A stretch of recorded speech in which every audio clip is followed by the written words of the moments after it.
Hi there. Welcome back to my vlog. Today I got a couple of special things for you. And the very first is, let me just give you an update right now on the book. Is today I'm interviewing with an artist and an editor, and the artist is going to prepare and paint my cover of my books, and then my editor is going to take my final book and make it print ready. Now, it's still a number of weeks before we get ready for publication, and there's still a lot more to this journey, but it's it's just great to have these extra steps. I will see if I can interview them and put them into a vlog in the future. I had trouble trying to figure out what my next vlogs would be, and I had the idea that you are patiently waiting to hear my stories. So I'm going to tell you one. Right here, I have recorded a short story before my book about Rick, Everett, and Albert, and I hope you enjoy it. Here it comes.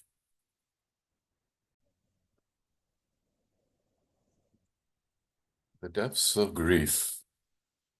Picture a bus, not a normal bus, but a bubble bus, moves through the underwater domes. It's large and sleek and carries many lives. It carried her. It carried Maria. Maria's bus hit something. Jagged piece of debris swept into the barrier, and the barrier broke, and the water came in.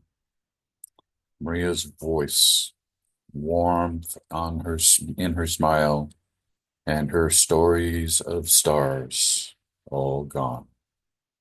And with her, Everett's world stopped.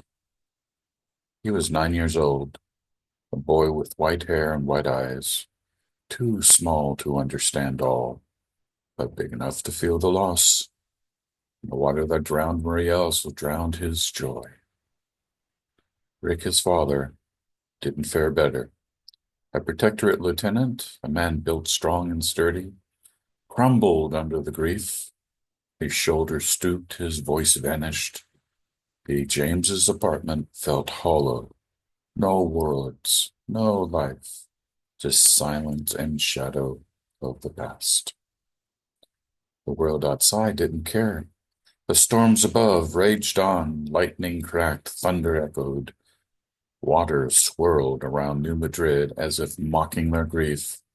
Inside the dome, humanity kept living, but in their corner of the city, Rick and Everett barely survived. Then came Albert,